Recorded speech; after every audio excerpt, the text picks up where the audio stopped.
Welcome to thebusiness.com at the launch event of Humber Biz Week at the bondholders breakfast at the KC Stadium. Shaun is from Chameleon Business Interiors. How important is an event like this to this area, do you think? I think it's tremendously important.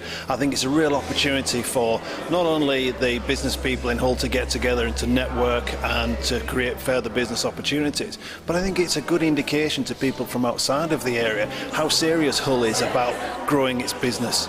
There is the theme for today's bondholders breakfast is my vision for Hull. There is always a danger though, Shaun, isn't there, that there is an awful lot of talking about what we'd like to achieve and not a lot of doing?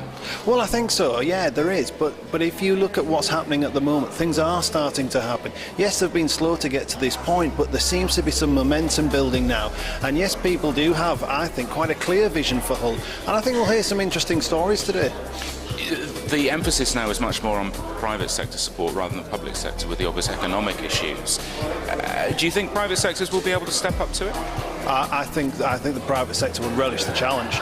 I think perhaps in the past the private sector has felt excluded almost. Now there's a real opportunity for us to push things on, drive things forward and actually make things happen. There are issues. I mean, your office, for example, in sort of the Island Wharf development, if I can call it that, the World Trade Centre no longer in Island Wharf. How much damage has that done to those buildings? I mean, is there a concern that buildings like that will become empty or have a lot of vacant space? Well, look, we've been through a recession.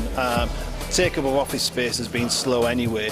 Yes, in an ideal world, it would be great to see all of those buildings fully populated, but that will come. And I think as business opportunities improve in Hull, as the economy continues to improve, people will look at that space, and perhaps the view of the type of business occupying it will change as well. I think it needs to.